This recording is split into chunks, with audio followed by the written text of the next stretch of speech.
Bonjour tout le monde, bienvenue sur cette vidéo. Aujourd'hui on va parler tennis, je crois que c'est une des premières fois que je le fais sur la chaîne.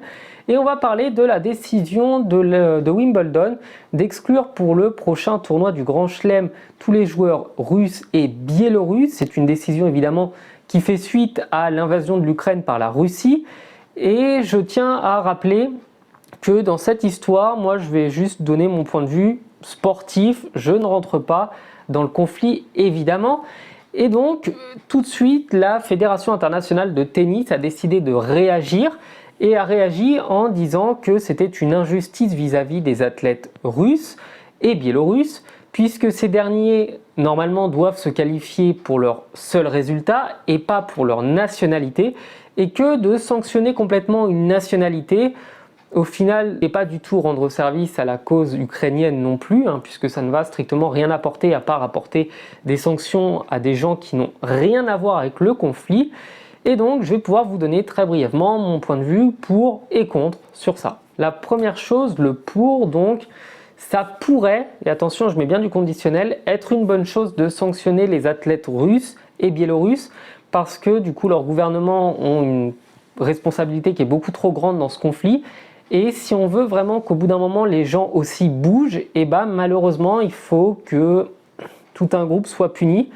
C'est triste pour le sport, c'est triste pour le tennis, c'est triste pour les athlètes en priorité. Malheureusement il y a des fois où je crois qu'on n'a pas trop le choix, on est obligé de prendre des sanctions qui sont comme ça. On ne peut pas simplement se contenter de vivre comme si de rien n'était et continuer par exemple à jouer l'hymne russe quand il y a une victoire ou à aller faire des grands prix de Formule 1 en Russie comme si tout était normal, parce que la situation actuelle n'est pas normale. Donc, au grand mot, les grands remèdes, et on peut voir la sanction un petit peu de cette manière-là. Le contre, c'est parce que sportivement, ces joueurs-là étaient qualifiés pour Wimbledon. La deuxième chose, c'est que je ne vois pas en quoi sanctionner des sportifs va faire bouger un chef de guerre, et je ne comprends pas non plus quel est l'intérêt comme ça de faire passer les Russes pour les vilains petits canards constamment, alors que dans le même temps, il y a d'autres pays qui commettent des horreurs et d'autres pays qui n'ont évidemment jamais eu les mêmes sanctions.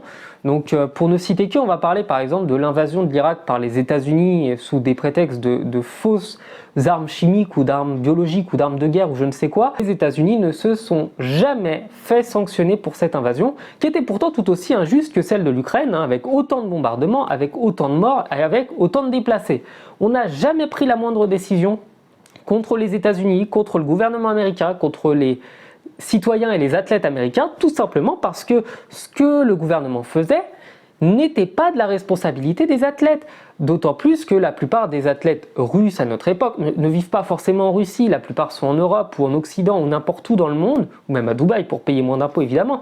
Mais je ne vois pas en fait pourquoi sanctionner les Russes est si facile pour les fédérations internationales, ou n'importe quel autre pays qui a pu faire des choses assez mauvaises à l'international, n'est pas du tout sanctionné de la même manière. Par exemple, on n'a pas pris la sanction d'annuler le Grand Prix de Formule 1 en Arabie Saoudite alors que le climat ne s'y prêtait pas trop. Il y a des conflits dans la région et il y avait eu des attaques même dans la région au moment du Grand Prix. Et on n'a pas pris la décision d'arrêter ce Grand Prix. On n'a pas non plus pris de décision pour ne pas faire les JO en Chine alors qu'il y a quand même pas mal de scandales qui ont éclaté, sans revenir trop dessus. On n'a pas non plus décidé de ne pas faire de compétition en Amérique du Sud alors que là il y a des problèmes qui sont différents, mais en interne il y a quand même des gros soucis. Bref, si on avait voulu vraiment prendre des sanctions, on prendrait des sanctions sur tous les pays du monde. Donc il faut le savoir, soit on décide de punir tout le monde dès que le gouvernement d'un pays fait des horreurs, soit on sanctionne personne.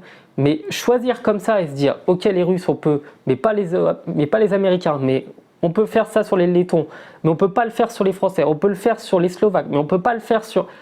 Non, au bout d'un moment il faut être cohérent, il faut qu'il y ait une règle qui soit fixée. Si un pays est dans un conflit, on exclut tous les membres de ce pays de toutes les compétitions sportives, dans ce cas-là.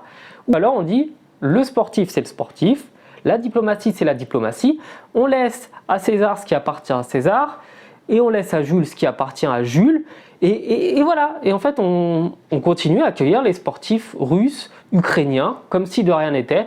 Et justement je pense que d'avoir une compétition où des Russes et des Ukrainiens s'affrontent et qu'il n'y a pas de problème, il n'y a pas de conflit et que les deux se serrent la main ou se font une accolade en fin de partie, ce serait justement un symbole fort. Voilà, j'espère que la vidéo vous aura plu. Donnez-moi surtout vos avis, vos commentaires, c'est important.